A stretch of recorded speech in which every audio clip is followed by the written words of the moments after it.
We are back on the Rational Boomer podcast. Hopefully, your day is going well. It is Tuesday, and as you can see, I'm at a different locale.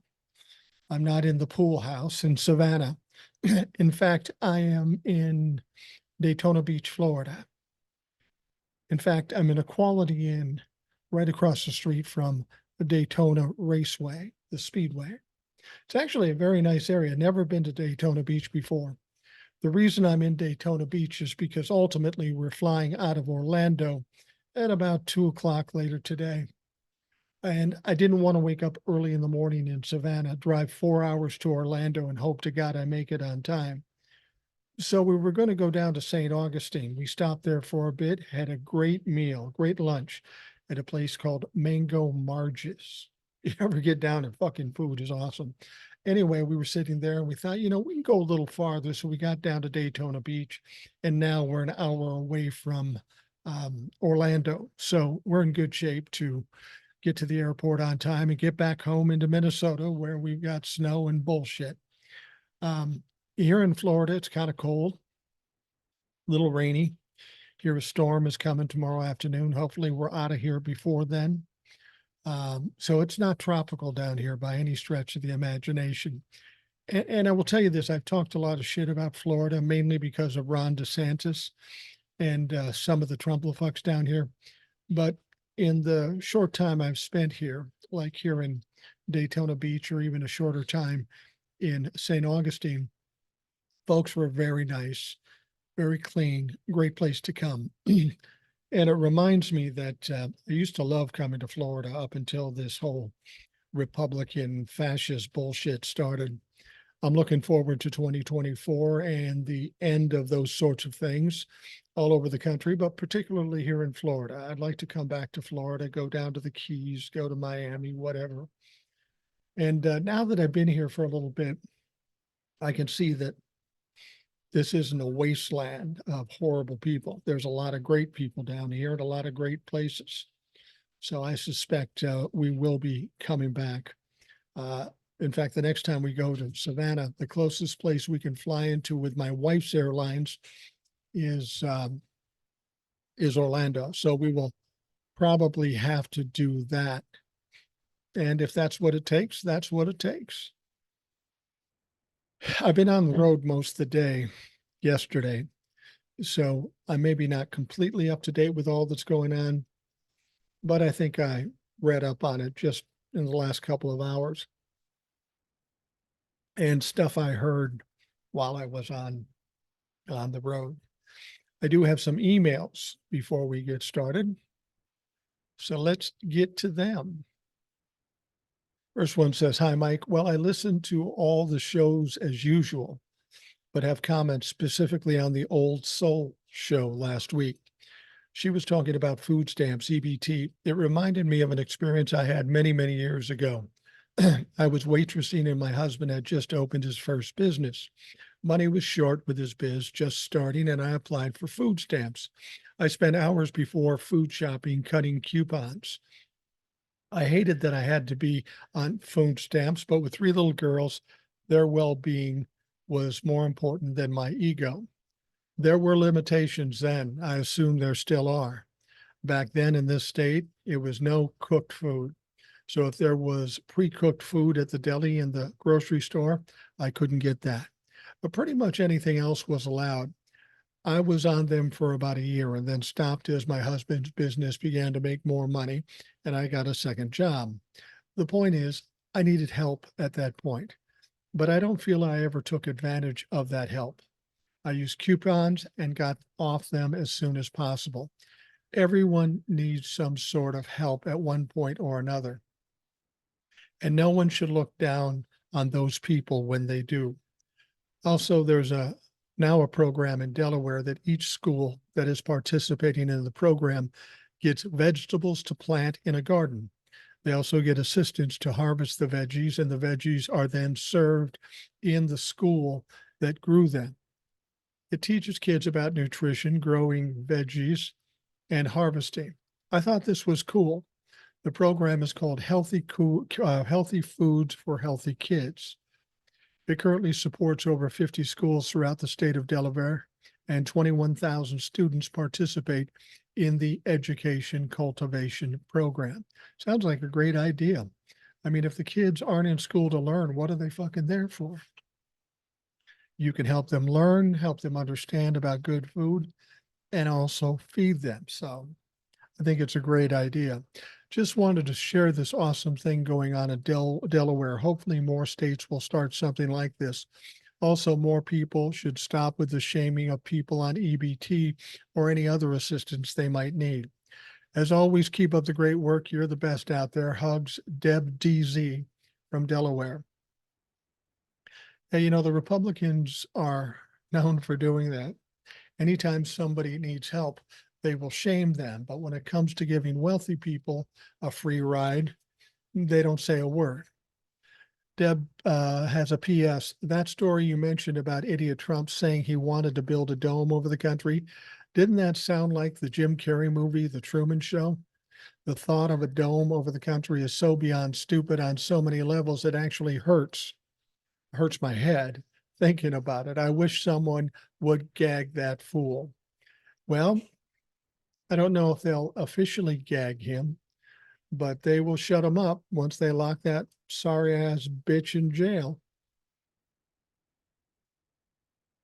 All right. Next one up.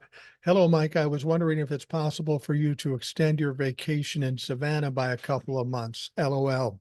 It looks like the podcasts from Savannah are being released a couple of 3 hours sooner than normal, which is fantastic for me.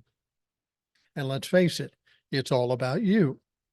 Yeah, they probably are being released earlier. When I'm at home, I try to release them after midnight because they really apply to the next day. And a couple of times I've done it in Savannah and I put it up earlier than I normally would for two reasons, because I was recording it earlier and because in Savannah, it's an hour ahead of what we are in Minnesota. So I was going to try to work it out and I thought, fuck it, I'm done. Let's get it out there and see what happens. I'm all for putting it out there earlier if I have it. Again, sometimes at home, I'm not able to do it till around midnight. I don't know if most people want it earlier or not. I guess it can't hurt. If you have an interest in getting it earlier, let me know. I'll do what I can. The emailer goes on and says, also, where the fuck is Ed? Well, a couple of weeks ago, it was kind of a Christmas thing. This is all on me, not Ed this time. With all the traveling and all the Christmas and all the stuff, it's been impossible for me to get the time he needs to record, which is Friday afternoons. And so I suspect this week I will hook up with Ed and he will be back. Don't worry, he's alive and kicking. He'll be fine. He also says during the summer, we were told he's too busy cutting trees and hauling wood. LOL. I'm guessing now he's too busy what? Plowing snow. No, he's in fucking Tennessee, dude. Kidding aside, I miss him a lot. I hope he can manage to find time to join the podcast again on a regular basis. So he'll be here on a regular basis. The last couple of weeks have just been me, the holidays, and the other bullshit. Shit happens, dude. Looking forward to the earlier release of your podcast tonight. I'm guessing another 2.5 hours from now. Sincerely, Joe. Well, Joe, don't count too much. I'll do what I can, but I get it done when I get it done. I appreciate the fact that you want it earlier, and I will do my best to do that, but I ain't promising anything. I love this. I'm the only motherfucker that does a podcast every day, and now they want to pigeonhole me into a certain time. I'm not that pliable. Trust me. Like this situation here, I'm sitting in a Quality Inn. I'm sitting in a loft above the lobby. I can't do it in my room because I got my wife and my kid there. It's just a standard room, 2 beds. You know, at the condo we have a few rooms, but that was even uncomfortable. That's why I went down to the pool house. And here I'm sitting in this loft all by myself. I started about 9 o'clock, 10 o'clock Eastern time, mainly because I figured not too many people would be coming into the lobby. And even if they did, they'd have to walk up the loft. There's no reason for them to do that because there's plenty of seats down below. So I wasn't even sure I was going to be able to do a podcast today. Honest to God, I was trying to think, what am I going to do if I can't find a place to do a podcast? Fuck. I mean, I'm happy to take a day off now and again, but I know some fuckers out there like you, Joe, are going to give me shit about it. So I did everything I could to put it together, and here we are. All right, the next email. Hi, Boomer. I have a message I need to get out. I hope you'll help out the country and mention this as often as you think of it. It's for those sycophants who seem to think we need a dictator to run our country. It'll piss off the Trumplafucks, but maybe it'll make a few of them wonder if it's true. When a strong man takes over a country, he has to get rid of those who will impede him. Free press, harder than in the 30s because of the internet, but he'll try. Political opponents, any judiciary or law enforcement who won't kiss his ass, anyone with overrule or oversight responsibilities or powers, like SCOTUS. Anyone who might protest against him or fight back, anyone with guns. He doesn't want an armed populace. Hear that? Hear that, Trumplafucks? Donny's going to take your guns. So to do all of this, he needs people to carry out his orders and protect him. He'll try to co-opt the military, but not all of them will follow him blindly. So he'll have to put together his own private army. Any of the militia or gun hoarders around the country who won't give up their lives, their families, their jobs to run to DC to be in his private army will have to give up their guns. Wouldn't that be ironic?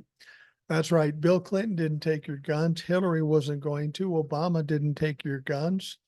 That's one of the few things they never blame Biden for, but strongman dictator Trump will take their guns. I'm hoping that this will go viral. Thanks for the advice to fight back. Grandma Patty. Well, thank you, Grandma Patty. I appreciate it. And you know, you're absolutely right. If you're dumb enough to put a fascist or an authoritarian or a dictator in office, you have to understand you're going to be affected too, meaning the supporters of such a fuck. They don't like anybody that's going to fight back. They want to maintain control. And let's be honest, Donald Trump is a control freak. That's why he's freaking out now. He has no control. So Grandma Patty's absolutely right. Donald Trump becomes a dictator. Chances are you motherfuckers that love your gun, they're going to be taken. Compliments Donald Trump. All right, the next email. Hi, Boomer. Question. If the Boberts both refuse to press charges, do they still pursue an assault case? I feel like in episodes of Cops, they just shrug and drive away with no arrest. I was thinking the same thing. Honestly, if there's nobody pressing charges, there's not much they can do unless, you know, the establishment, the restaurant or bar they were in, could file charges of some sort. You know, to be perfectly honest, whether they file charges against one or the other doesn't really matter. It's the exposure they're getting, that they are who they are. That's more embarrassing than should they go to jail. Lauren Boebert's in the home stretch of being out of work. This just adds to the pile of her embarrassment and makes it that much less likely that she'll be elected again in 2024. He goes on to say, with Mike Johnson, there's no way to throw him out no matter what he does. Even as dumb as they are, they learned that lesson. This guy Johnson is a different breed. On sodium pentothal, he'd say Trump was a flawed vessel. God used just to lead to me, Mike Johnson. Yeah, Mike's a weirdo. There's no fucking question. He is a weirdo. Emailer goes on to say, I think we'll see him try to be legislatively competent and position himself as the post-Trump Jesus warrior, polished enough to prevail. He thinks he can leapfrog the Freedom Caucus, and like the Blues Brothers, he's on a mission from God. Yeah, well, if they end up cutting a deal on the spending bills and the budget, he's going to have to cave into Joe Biden and the Democrats, and we'll see how MAGA handles that. Emailer continues, I do wish the media would do the simple things Sol talked about. Hey, Mike, quick question. How do you pay your bills with no checking account? Okay, Mike, say you're in a grocery store. What happens at checkout? This is fascinating. Mike, since you're third in line to POTUS, okay, if we look into it, I nominate Jim Acosta to do that. How about Mehdi Hassan? He just quit his job at MSNBC because they fucked him around. He's got time, and he's a tenacious motherfucker. I don't think it's that Mike Johnson. The intriguing thing about this isn't that Mike Johnson doesn't have a checking account. It's that he does have a checking account and savings account and money. The question is, why is he trying so hard to hide it? That makes you wonder. That makes me concerned that there's something fishy going on with the way that Mike Johnson and his wife are collecting money. And that would be a surprise. And the last paragraph for this emailer, with Iowa, I want to see if Nikki and Ron combined beat Trump. To me, that will be a good sign of subsequent primaries, and I forward to Eric's analysis on all things Iowa. Fuck Trump. Best garage door, Jeff. Yeah, I don't see how Donald Trump's going to lose in Iowa. I know Eric thinks that's a maybe, and he's in Iowa, so he would know better than I would. But there's just too much difference between Donald Trump and DeSantis and Nikki Haley. New Hampshire might be an entirely different deal, but Iowa's full of a bunch of Trump-la-fucks. It's also a good state. There's a lot of great places, a lot of good people. But the Republicans have figured out a way to game the system and have control, whether or not the vast majority of Iowans want them to do the things they're doing. All right, another emailer. I went to the State of Ohio website, the page needed in order to register to vote, and it is down for maintenance. Oh, big surprise.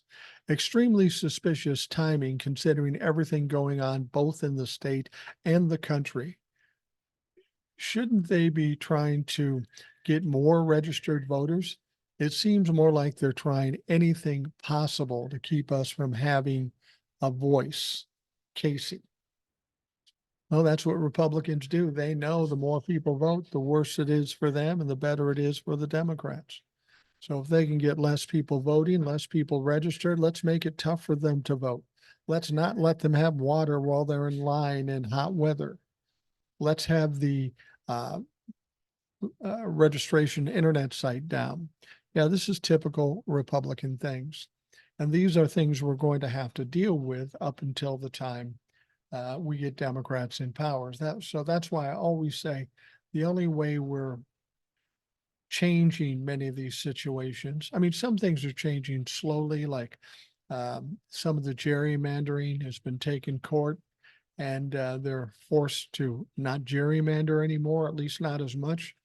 It's getting better, but in order to make all the changes we need to make, it is going to take the election in 2024, and it's going to take Democrats to win said elections, get power in the House, get power in the Senate, but also get power in the state legislators.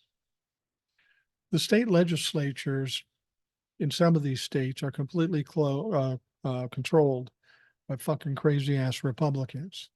We've got to straighten that out. That means the states individually have to do their job to start clearing them out. Now, with all the evidence coming out against Republicans, the likes of Lauren Boebert and such, this is a prime time to make some switches in state legislatures. And when that starts to happen, that's when you'll see the Republicans starting to lose their shit. All right, the last email comes from our friend Old Soul, and she should be on later this week.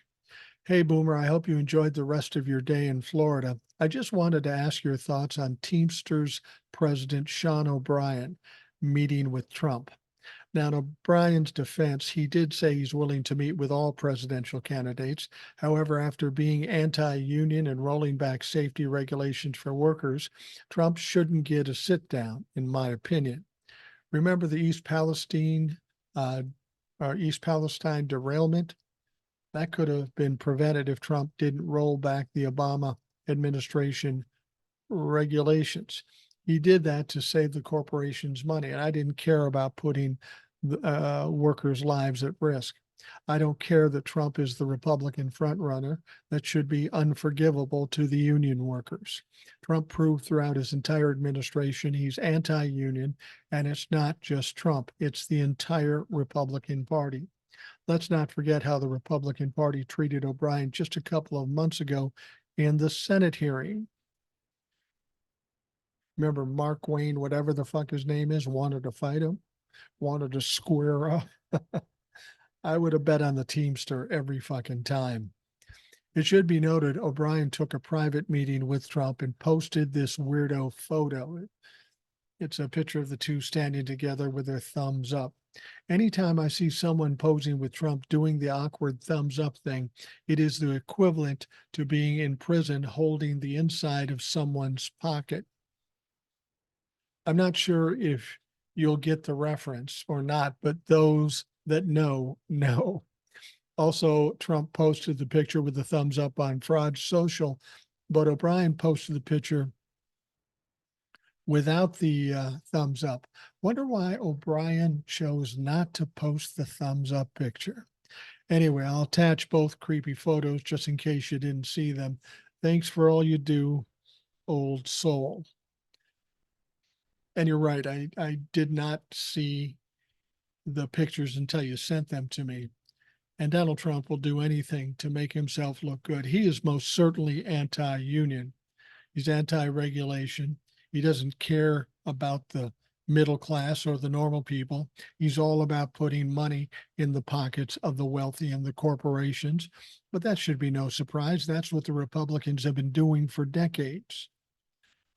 Somehow these regular people, these middle class or even lower class people that support Donald Trump or the Republicans in general need to figure out that they're voting against their own best interest. I don't understand how you can be so stupid and do that. But they get caught up in the rhetoric and the tough guy talk. Donald Trump is the least of the tough guys in this country. And Donald Trump is a coward. And you will see that. You will see how cowardly he is in the coming weeks. It's going to be interesting. Today, there's going to be arguments in whether or not Donald Trump should be giving absolute immunity. This is going on in the appellate court. The appellate court is no way going to give Donald Trump immunity. I've said this a million times, and I'd bet my house on it. Although my house is in my son's name, so I'd be giving away their inheritance. But the point is that Donald Trump will not get immunity, and then when it goes to the Supreme Court, there will be no immunity there. The whole thing is absolutely ridiculous. And Donald Trump and his lawyers know it's ridiculous. They know they're not going to win. They know they're not going to get this. But they're doing it to delay things and hoping against hope that maybe they will get some judge dumb enough to give it to them. In fact, yesterday it was interesting in Georgia. Yesterday was the day to put in your final pretrial filings for the Fani Willis case against Donald Trump and the 18 others, or whatever it is now. A lot of them have cut deals. And he went in there with his lawyers and filed 3 motions, again, trying to get the case dismissed because he has immunity. Well, we know he doesn't have immunity. Question is why did he go in yesterday and offer this up? Well, it's because he's in court today and he knows that he's not going to get his wish from the appellate court. And ultimately, it's not going to go through in the Supreme Court.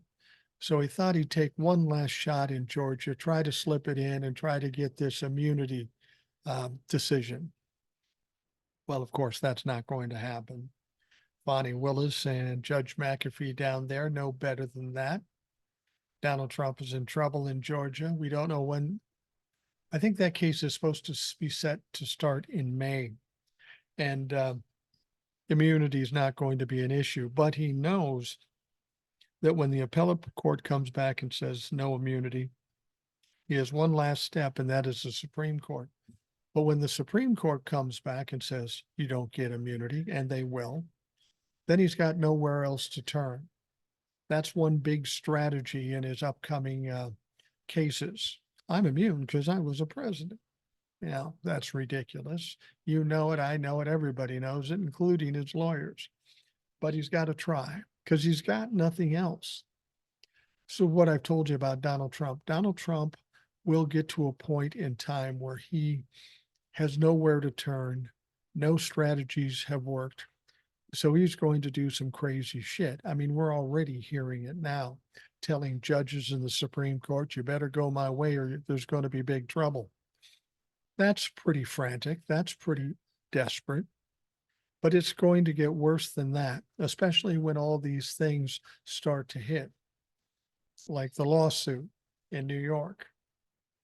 They pretty much wrapped up closing arguments there. And now we're going to wait for Judge Engoron to come up with a decision as to how much he owes. Everything's closing in on Donald Trump. He is going to freak out even more so than we've seen him freak out. So you need to just sit back and watch. And whatever you might expect, it's going to be crazier than that.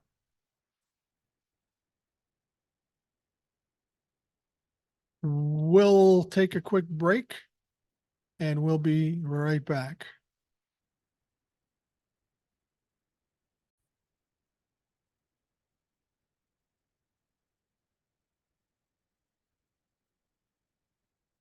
So you may have noticed I ended the first part kind of abruptly, and I'll explain to you why. I'm in the lobby of the Quality Inn right across from Daytona International Speedway. It's about 11 o'clock at night here in Daytona Beach, and the young lady is operating the hotel in the lobby. But if somebody calls up and says, hey, I got a fucking problem with my TV, or my heat isn't working, or my AC isn't working, this young woman has to go up and take care of it. As it was, it came right about the halfway mark, so it worked out all right. But what happens is she has to go up and take care of it, lock up the lobby, and they can't leave some clown like me in the lobby. So for about 5-10 minutes, I got to go outside. They lock the door.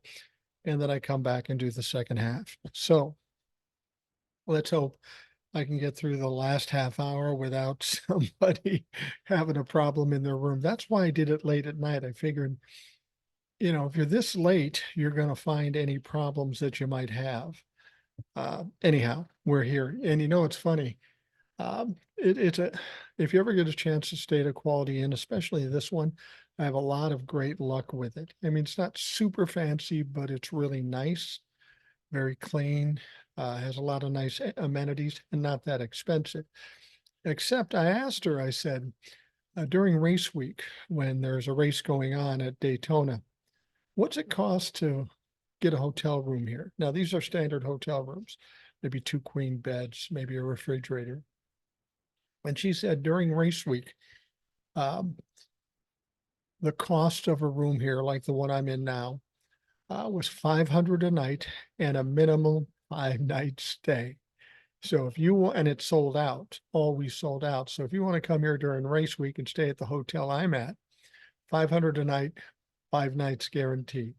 I guarantee you, I'm not paying $500 a night for a room tonight. But shit, it's in January and it's cold and nobody's down here anyway. So now that we've explained that, let's get down to business and get back to business. the hot trend these days, and people have said to me, "Oh, this has been going on a long time." Yeah, I know it has, but it hasn't been with politicians and judges and lawyers and that such as much. Um, but there's been what they call swatting going on. This is where somebody will be mad at somebody else, and then they'll make a call to the police saying some horrific crime is being committed in this person's house. And of course, the SWAT team goes out, scares the hell out of everybody, and causes all kinds of problems, not only for the people that were swatted, but for the police department that has to go through all the machinations and expense to take care of something that is absolutely nothing. Now, we've gotten a lot of prominent people swatted as of late, some Republicans, some Democrats. And this latest one, I'm a little surprised at. Took a little guts to do this one. U.S. District Judge Tanya Chutkin, the one overseeing the election interference case in D.C., appears to have been targeted by a swatting call in which police were falsely led to believe there was a shooting at her home. At about 10 p.m. Sunday, the Metropolitan Police Department responded to a report of an active shooting at a house in Washington. Officers quickly determined no shooting took place, according to the police report. And that's how they do it. I got to tell you, Judge Chutkin, I don't think she's going to see the humor in this. And I'm afraid Donald Trump may take the brunt of it when it's all said and done. Now, NBC News revealed on Monday that the home belongs to Chutkin. The judge was at home alone when officers arrived, but was not injured during the police response, according to the MPD report. It remains unclear who made the emergency call. The incident appears to be an act of swatting or falsely reporting a crime to prompt a heavy and tactical police response, such as a SWAT team, to a specific location, putting everyone involved at risk. Now, the problem with these swatting things, we've heard of situations before where a police officer goes off half-cocked and an innocent party who had just been swatted ends up getting shot or jailed or cuffed. Doesn't sound like that happened to Judge Chutkin. I'm sure they probably knew who Judge Chutkin was and quickly backed off. But how childish is this country that people think this is a good idea? I mean, if you're calling the police to swat a judge, what are the odds you're going to get caught? I mean, these people are going to investigate it. They're going to look into it. And if they find out you did it, you may do a little bit of time. And good riddance. You deserve the fucking time. Now, though police didn't identify a motive for the call, it came not long after Chutkin denied Trump's request for immunity. So I wonder who made the call. Do you think it was a Republican? Yeah, I think it was a fucking Republican. She had said that former presidents enjoy no special conditions on their federal criminal liability. And she wrote that in her ruling last month. And clearly that seems to have pissed off some of the Trump-fucks. Now, Trump has repeatedly taken public jabs at Chutkin in front of more than 6 million followers on Truth Social, his own social media platform. He called her a true Trump hater. Well, who isn't a Trump hater besides the Trump-fucks? And of course, he did it in all capital letters. In October, and he claimed that she would not be able to preside over a fair trial against him.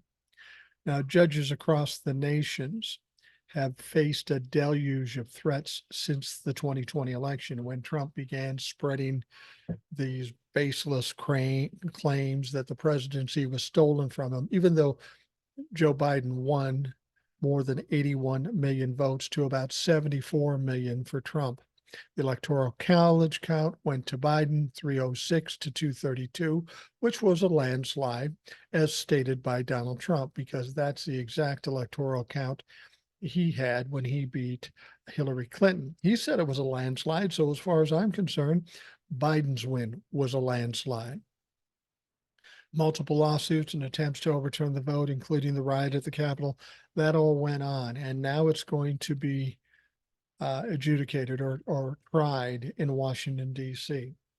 Donald Trump is quite nervous about this. This immunity thing's not going to go anywhere. It's out of Judge Chutkan's hands now, but it's going to go to the appellate court, as I mentioned earlier. They're going to say no. Supreme Court's going to say no. And then you're going to see some Trump-a-fucks get a little nervous. They always think Donald Trump can pull it out, but he hasn't been able to do that much as of late. And this one, he's not going to be able to pull out. Now, as I told you earlier, Donald Trump also attempted to claim presidential immunity in one of the many legal challenges mounted against him.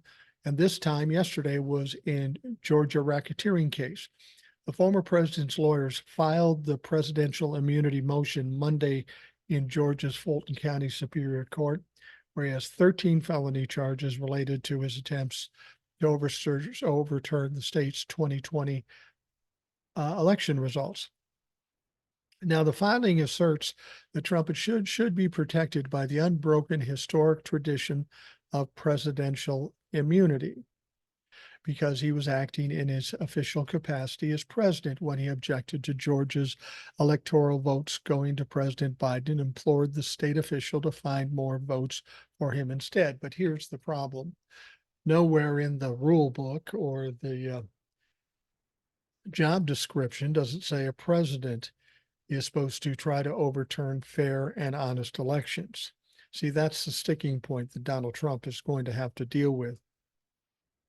Communicating with state officials about the administration of a federal election and urging them to exercise their official responsibility with respect to the election are core exercises of presidential responsibility, his attorneys argue. Well, that sounds nice, but it's not a fact. And it's just a way to try to cover their ass and make it sound like what Donald Trump was doing was perfectly above board. Well, unfortunately, we all heard the tape. It sounded like coercion to me, which is illegal. Now, the request was filed on the last day parties are allowed to file pretrial motions in the case. And one day before, they had arguments in the immunity case with the appellate court in DC. Trump, who's once again the front runner for the GOP presidential nomination, is the first president in history, current or former, to be indicted on criminal charges. Currently, he has 91 felony counts across federal cases and 2 state ones. Now, from 1789 to 2023, no president has ever faced criminal prosecution for acts committed while in his office. His lawyers argued that Monday. But no American president has ever attempted to stay in office after losing a re-election bid. See, that's the thing they always say. They will always say, well, this has never happened to any previous president. It didn't happen to Joe Biden. It didn't happen to Bill Clinton. It didn't happen to anybody else. So why all of a sudden is it happening to Donald Trump? Well, the fact of the matter is none of the previous presidents did anything nearly as egregious as Donald Trump did. Donald Trump created this mess for himself. The reason he's suffering these consequences is because of the shit he did. The reason former presidents don't suffer the same consequences is because they didn't do that shit. It's pretty simple if you look at it. Now, special counsel Jack Smith, who's brought 2 of the 4 cases against Trump, said last month that Trump's immunity claims threaten to undermine democracy. And it also shoots out the window this claim that no one's above the law. This latest filing comes a day before an appeals court is set to hear Trump's claims of presidential immunity from federal charges related to his role in the January 6th, 2021 attack on the Capitol. And that is today. Those arguments will be heard today in the appellate court.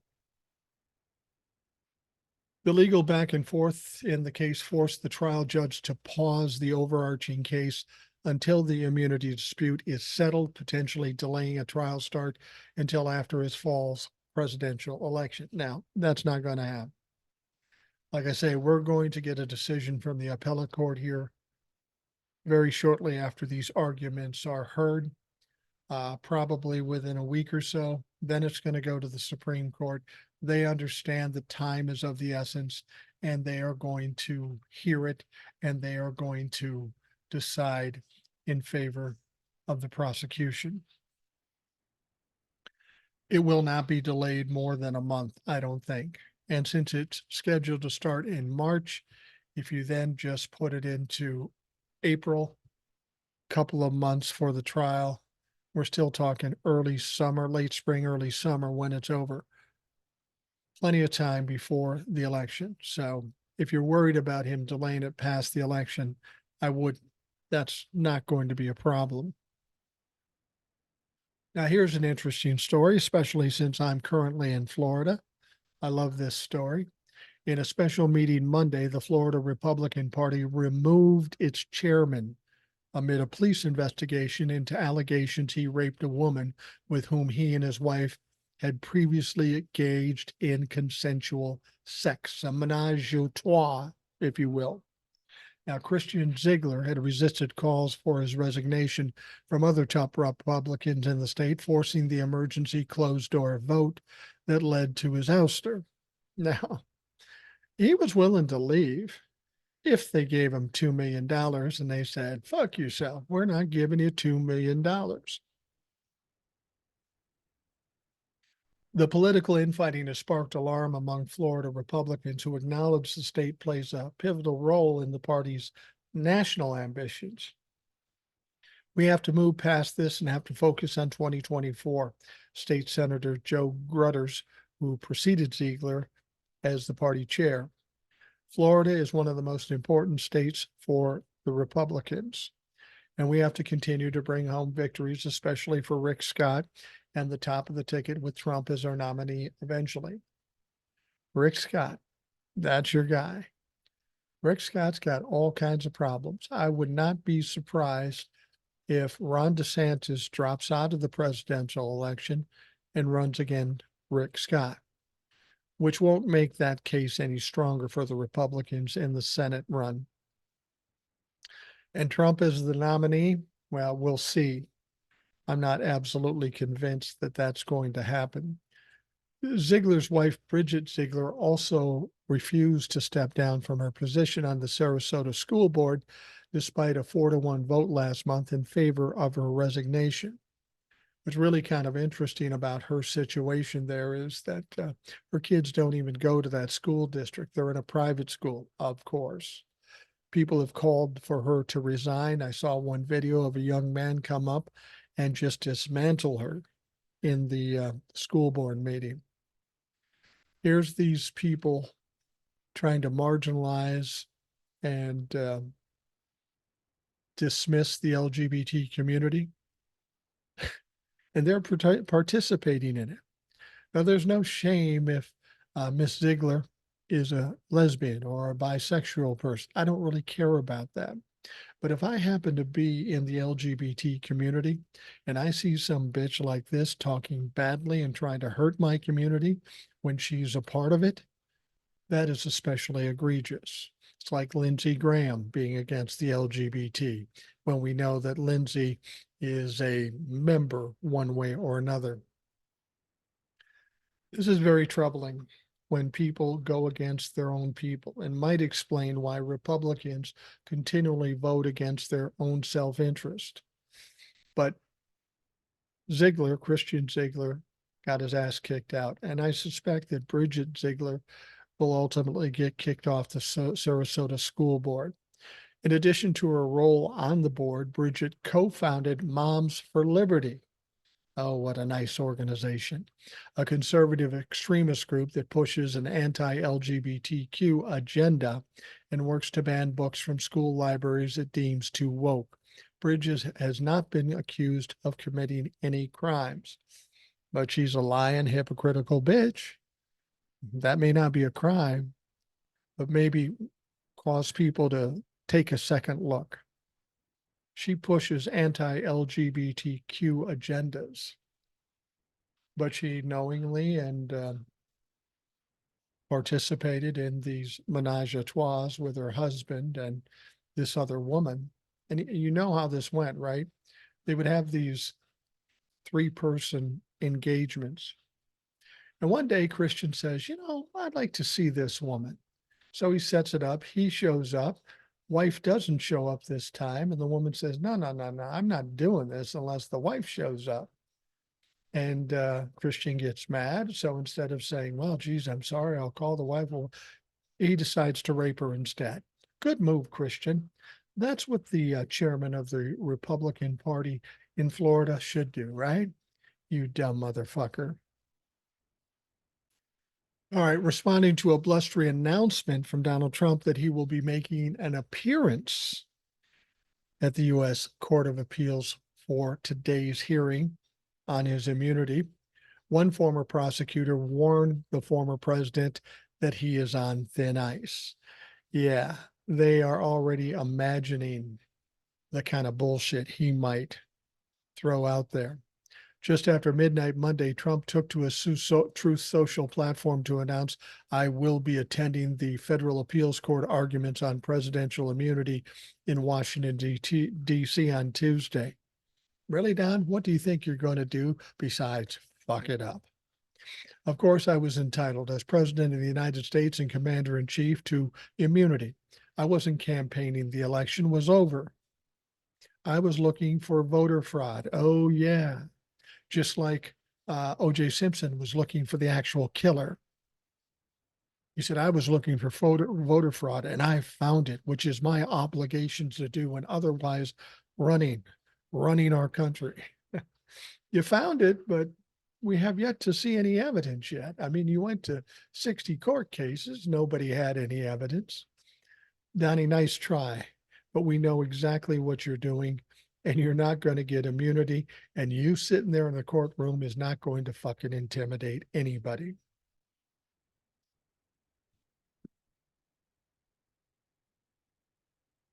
Oh, Donny. Now, nothing that the former president has been making a habit of holding impromptu press conferences outside Judge Arthur Engoron's courtroom to complain about being held accountable for committing financial fraud. Former U.S. Attorney Joyce Vance alerted the former president those kinds of antics won't play well with the appeals court.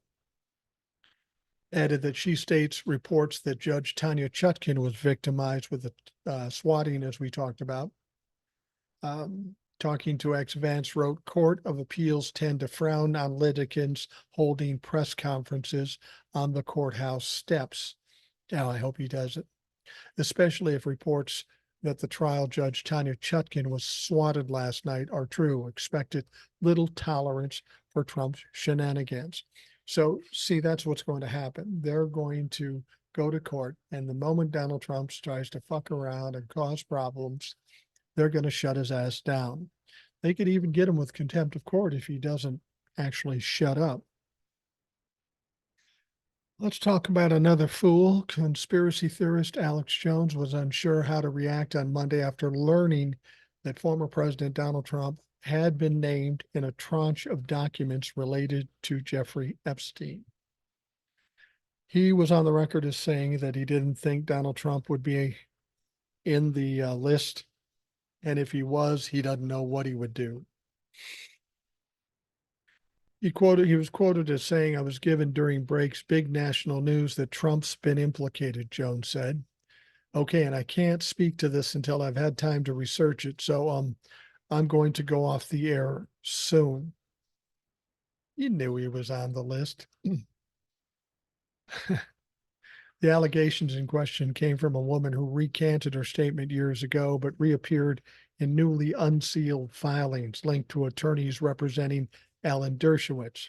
Trump spokesperson Stephen Chung told the Independent in response, these baseless accusations have been fully retracted because they're simply false and have no merit.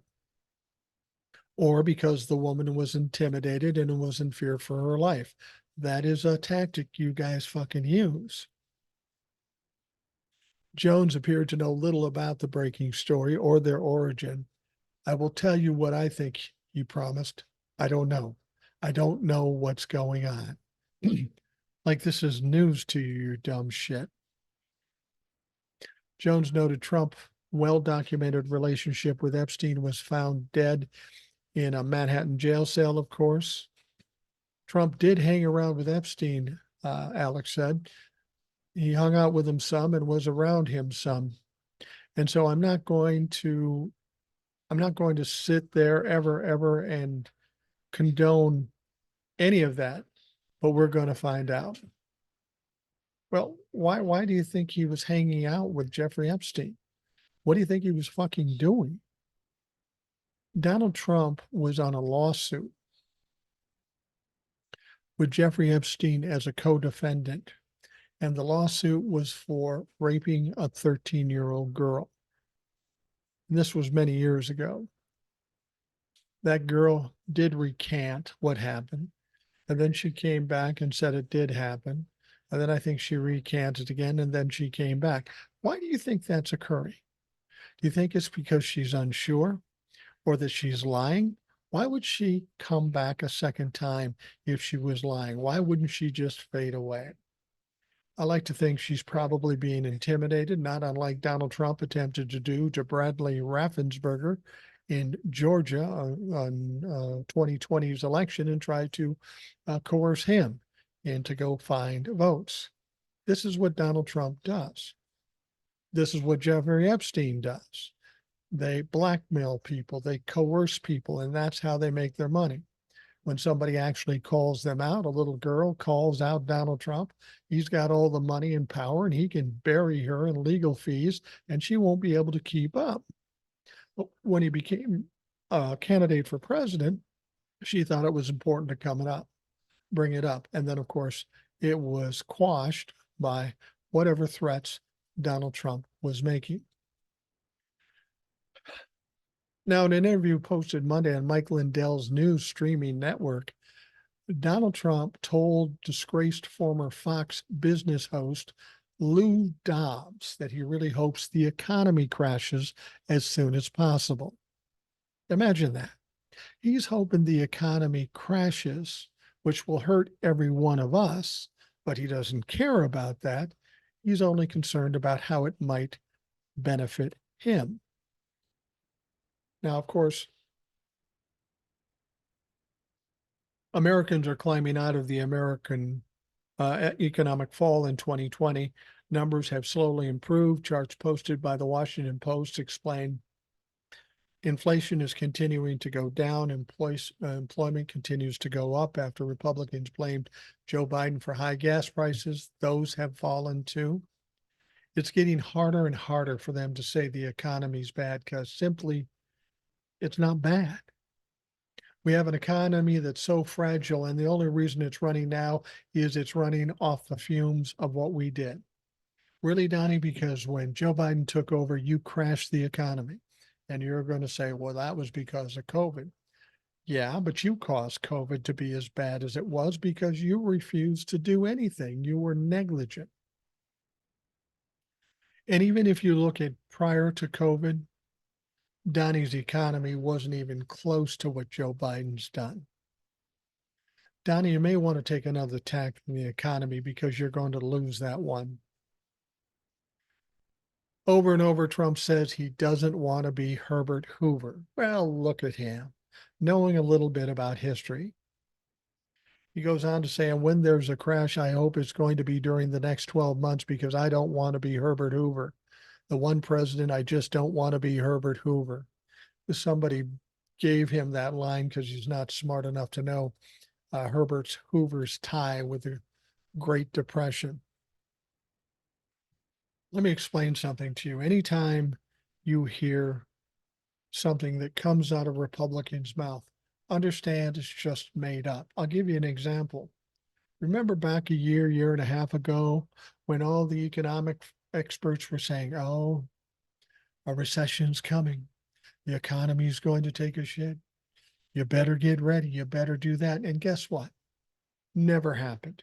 In fact, the economy got better and better and better.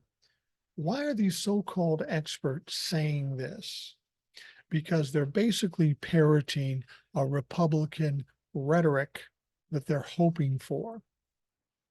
They hope there's a crash, even if it hurts you and everybody else, so it helps them. This is the essence of who the Republican Party is, who Donald Trump is. And if you're a Trump supporter and can't see that, well, I'm sorry, I can't fucking help you. Trump means that he doesn't want to be caught holding the bag. But the reality is that Hoover was attacked by Americans at the time for causing the Great Depression. He lost about 11 million jobs, while Trump's job crash was twice as large at 22 million at its worst point in 2020. At this point, if Herbert Hoover was still alive, he wouldn't want to be called Trump. Trump warned that when he was running in 2020, that if elected, Joe Biden would cause another depression, that the stock market would crash and other disasters would unfold. Instead, of course, the opposite happened, explained economics columnist Paul Krugman for the New York Times. Even the stock market set a new record. It's way higher than whatever happened when Donald Trump was in office, and he's the one that kept saying, this is the greatest stock market ever. Well, it wasn't, and it's not even close to what Joe Biden has currently. Still, Republicans claim the sky is falling or it's about to fall. Well, they've been telling us that for, what, 2 years? Recession's coming. I've told you before, when you hear some of this stuff, don't believe the bullshit. It's just stuff coming. It's rhetoric. It's Republicans trying to control the narrative and trying to scare you. Do not be scared, because they're always wrong. All right, this last story is interesting. Weeks before the 2020 presidential election, infamous political operative Roger Stone sat across from his associate Sal Greco at a restaurant in Florida. Sal Greco sounds like a nice Swedish kid, doesn't it? At the time, Greco was an NYPD cop working security for Stone on the side. Their conversation at Cafe Europa in Fort Lauderdale focused on two House Democrats for whom Stone harbors particular animosity: Jerry Nadler and Eric Swalwell. In audio of the conversation obtained exclusively by Mediaite, Stone made threatening comments about those two lawmakers. And this is what he said. It's time to do it, Stone told Greco. Let's go find Swalwell. It's time to do it. Then we'll see how brave the rest of them are. It's time to do it. It's either Nadler or Swalwell has to die before the election. They need to get the message. Let's go find Swalwell and get this over with. I'm not just putting up with this shit anymore. So basically, Roger Stone is suggesting somebody needs to assassinate Swalwell or Jerry Nadler. Well, that doesn't seem nice, does it? A source familiar with the discussion told Mediaite they believe Stone's remarks were serious. It was definitely concerning that he was constantly planning violence with an NYPD officer and other militia groups. Both Nadler and Swalwell serve on the House Judiciary Committee. At the time of the Cafe Europa conversation, Nadler announced the committee would be investigating then-President Donald Trump's decision to commute Stone's sentence after he was convicted of federal crimes in special counsel Robert Mueller's Russia probe. You see what he's talking about here? He's talking about just another intimidation tactic. Democrats are getting a little gutsy out there. They're calling us out. They're taking us to court. Let's kill a couple of them and see how brave they are then. Then they'll run. That's the attitude. That's the mindset of Roger Stone. That's why, of anybody, this motherfucker needs to be in jail. Except Donald Trump pardoned him for his last crime, but don't worry about it. There are plenty of other motherfucking crimes that he's going to suffer with. So we'll see what happens with that. Well, we're going to wrap up the Rational Boomer podcast. I want to thank you for taking the time out of your day to listen. I hope you have a great day. Tomorrow, I'll be back at my home base with a normal Rational Boomer podcast. But have a great day, and we'll talk to you again tomorrow.